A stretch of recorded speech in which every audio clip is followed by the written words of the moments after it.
నిప్పు కంటే బలమైనది నీరు, అది నిప్పుని ఆర్పేస్తుంది. నీరు కంటే బలమైన వాడు మనిషి, ఆ నీటినే తాగేస్తాడు.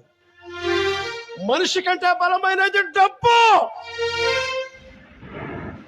అది మనిషిని నవ్విస్తుంది, ఏడిపిస్తుంది, గెలిపిస్తుంది, ఓడిస్తుంది, ఆడిస్తుంది, పాడిస్తుంది, చివరికి మనిషికి మనశ్శాంతి లేకుండా చేస్తుంది.